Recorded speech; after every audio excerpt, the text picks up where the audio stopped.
speaker is Fatai Isiaka, and you'll be working with the external resources on Microsoft Power Automate. Now, when you're talking about automations, you want to automate A to B, B to C, C to D. This is a session that you don't want to miss. So let's welcome Fatai Isiaka. Fatai, how are you doing? Hello, everyone. Good Hello, afternoon. how are you? Yeah, I'm doing very much good. How are you? Hello?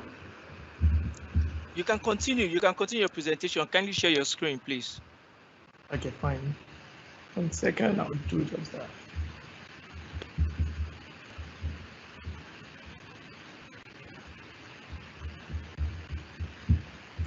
Okay, let me know when you can see my screen.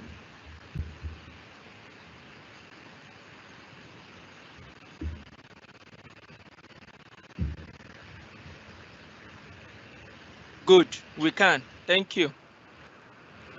Okay, so just to deep dive straight forward, I'm going to be speaking more on the integration of external resources with the Microsoft Power Automate.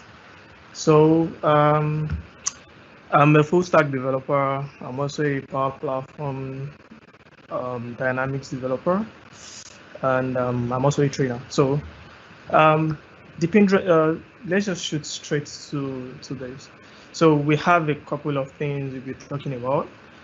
The main thing is working with the external resources on Microsoft Power Automate, and so I'll be giving a brief summary of Power Automate and introductions to connectors, working with some with the HTTP connector, authentication modes and methods in the HTTP connector, and interacting with external API with HTTP connectors, and some sample use cases and the demo. So I'll go by saying the Power Automate is a service that helps everyone that wants to use it create automations. So automations in the sense that you have a business process. So once you have a Microsoft tenant, you can just do, okay, when I want to do something, okay, I want to automate the process. For example, when I receive an email, I want to, like create the content of the email. I want to populate it on a SharePoint list or an SQL. So whichever the business process, whichever business process you want to automate, it's very possible via Power Automate. So, we work closely with, like datas, files, and, like information and notifications. So when we're talking about Power Automate, so Power Automate is also one of the components of the Power Platform. We have Power Apps, we have Power BI, we have Power Virtual Agents. So Power Automate is one of the components of the Power Platform.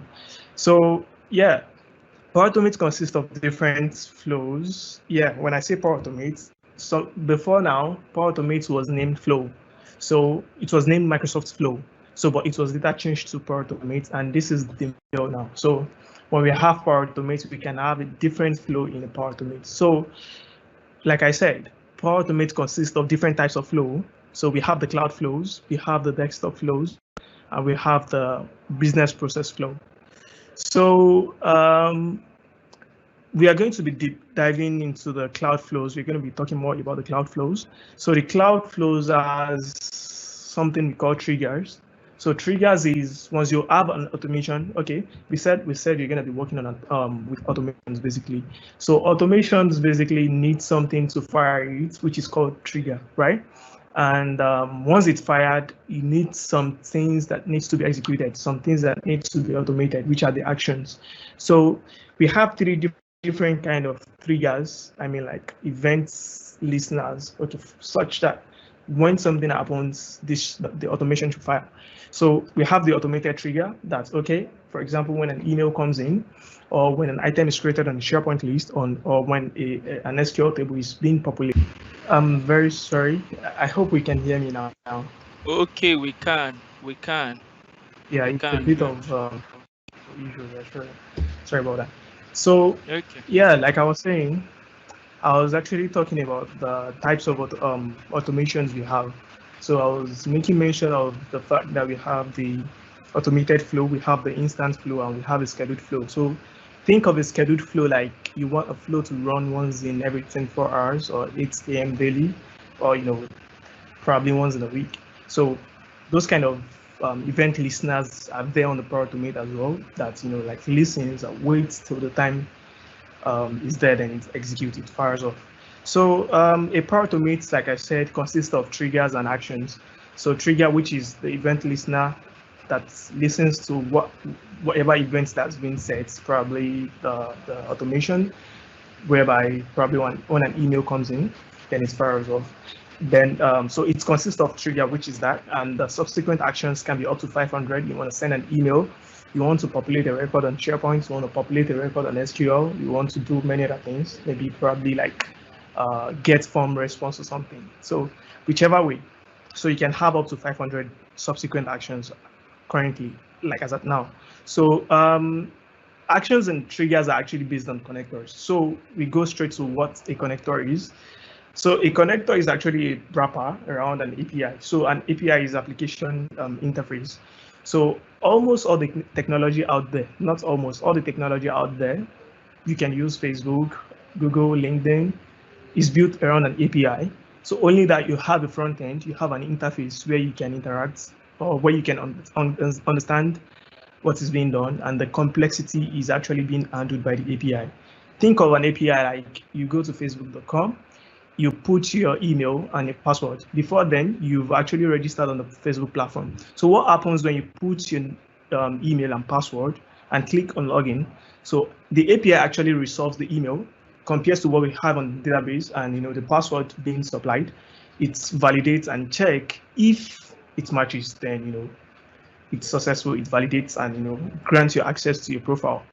So think of an API as what happens in the background, and the front end is what you can see basically. So a connector is actually wrapped around that kind of service, which is an API. So for example, you want to send an email with Power Automate. So you use a connector, probably a connector called the Microsoft Office 365, Outlook. So the Outlook is a service that is responsible for sending emails. So it has several actions actually. So one of it is send an email. So what happens when you use the send an email card is, it goes to the Outlook service. So the API endpoint, probably let's say /office/outlook/send email. So which would be like a post request. So a post request basically means you're submitting some information. So it captures the data and like sends it to the what's it called? It sends it as a request, then a response comes in. So a connector is actually built around that service. So it's actually provide a way for users to connect their accounts. So because what you need to kind of have a kind of ownership before you can use a connector.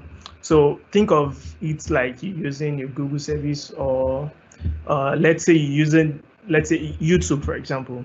So YouTube, you have to be signed in, not necessarily, but you have to be signed in to like control your history of what you've watched, and like your saved list or playlist and everything. So once you sign into the account, then you can probably, if I sign in using the connector, then I can send an email with my email. I can send an email, yeah, sure. So Power Automate has over 370 connectors right now. So we have the firms, we have the like Adobe, we have different kind of connectors right now. So you can see all the list of connectors on the on that URL. So connectors are either standard premium. We have the standard one, which requires you to have the basic license like the Office 365, while we have the premium license, which requires you to have like a standalone plan for Power Automate or Power Apps, whichever one you're working on. So the programmable web directory, which actually a body that is set aside on like keeping track of the number of APIs that are released each year. So they have like a benchmark, or they have like a progressive trend of how API are being built. You understand? So as at June 2019, we have about 22,000 APIs out there. So which is like, if you look at the trend since 2006, actually this is actually a recent one, but just for us to look at the trend, so we have it in multiples. So at January 2006, we have 2,000 APIs. out there, probably which includes the Wikipedia, which includes the Google, and some other APIs out there. So we have, as January, it doubles up. January 2008, we have it multiplying up to 2018. I think right now we have more than 22,000 APIs. So what's the essence of like discussing these trend? So we said Microsoft has around 317 connectors, and which are built around APIs. So once we have 22,000 APIs out there that are not like that don't have a connector that is built around. So Microsoft actually makes it very easy for we to work with those kind of APIs that don't have a wrapper or that don't have a connector yet on the Microsoft platform.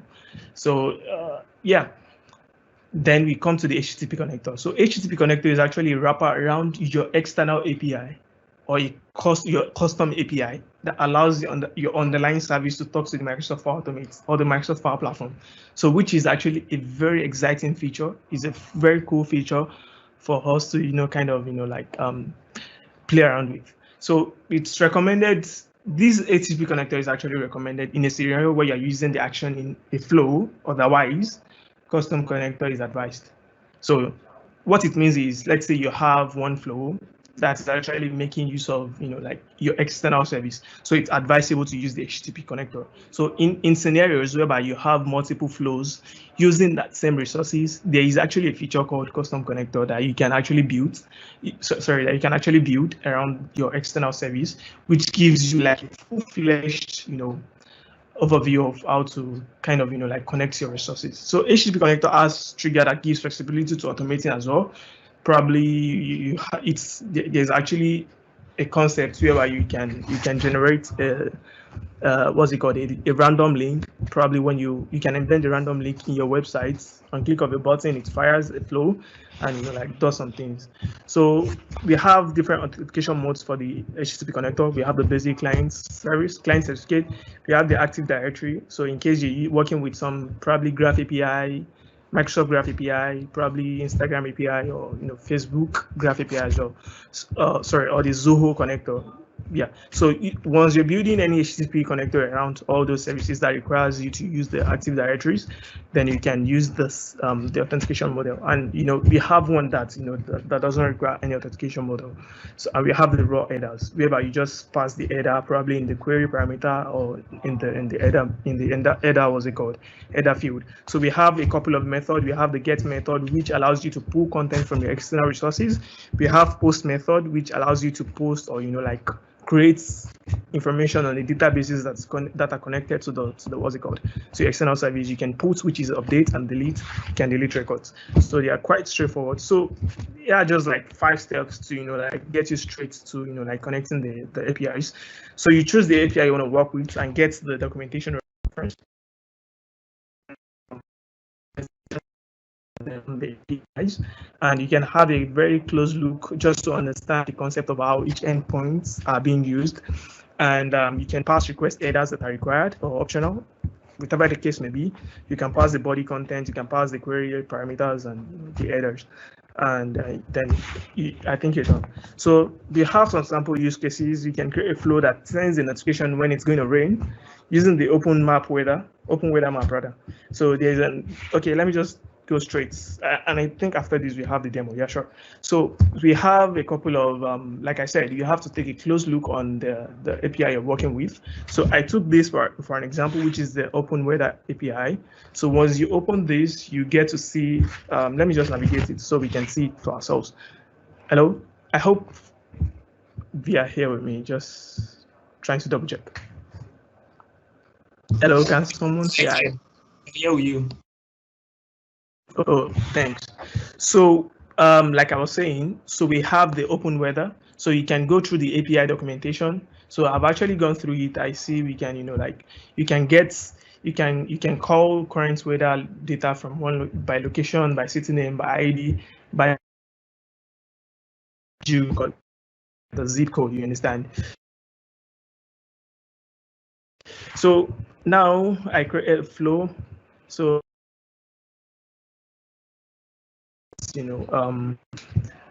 let's look at, okay. So you can configure your own, tells you based on a report of the weather when it fetches it, just tell you normal weather conditions. So you have what's it called? This is actually manually triggered, and I'm expecting a location parameter, so which I'm going to be sending. So I'm initializing this variable to hold my API key.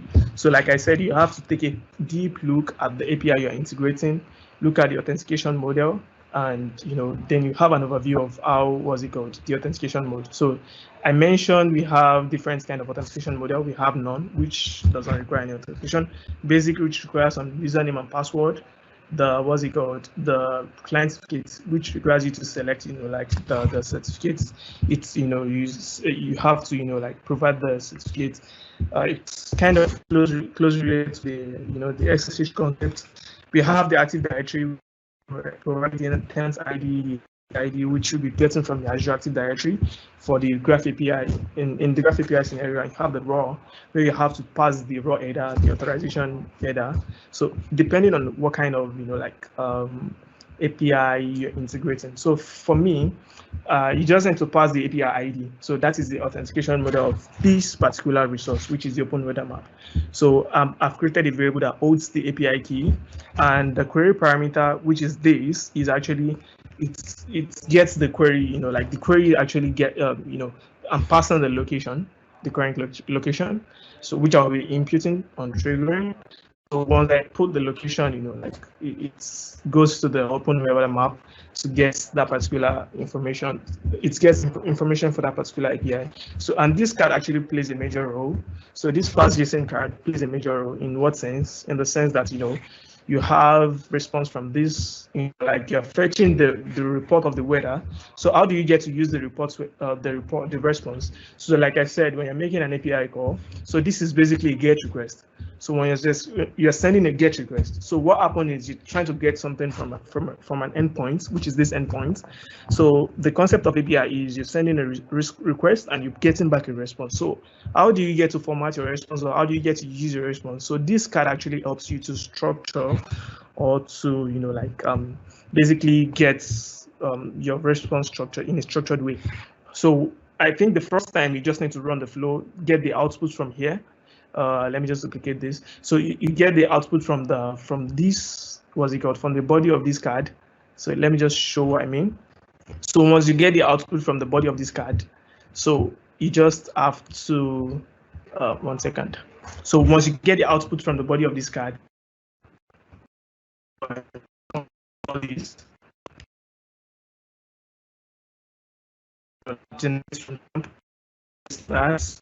generates the response for you. So in the subsequent action. So a parameter that the parameter main is equals to rain, so then it sends me a notification, you understand? So I can just get an email notification, or you can probably be alerted by, okay, your phone, you can send a mobile notification and you get a notification that it's going to rain, and if it's not going to rain, it just tells you the basic weather condition, you understand? So, and it can send you an analysis of the reports based on the way you structure the content, so you can just play around it. Trigger this flow now, and I do something and just do a test. So it's, as for my location, I can say Lagos. So Lagos, then when I run the flow, it executes the flow, then comes back with the response, and here we go. So we can just analyze the response together. So this is the HTTP request. So it's it goes to the weather and pull the content. So this is the body response. This is the response. So I have the coordinates, the longitude and latitude. So based on the location I provided, it generates the latitude and longitude, and so it says the main condition is clear, and we have a clear sky. It tells me the temperature in Fahrenheit, the humidity, the pressure. Yeah, so you can convert, you can just play around it, and the degree of the wind, the clouds and everything. So the country is actually Nigeria. You can see NG, the sunrise is this degree and sunset is this. So you can just play around any kind of APIs you're working with just for you to get the concept, understand how the API is being used. So I think I have a second scenario where I did something with the Bing map. So the Bing map, what I did basically was, I think I was trying to get an analysis of two locations. Okay.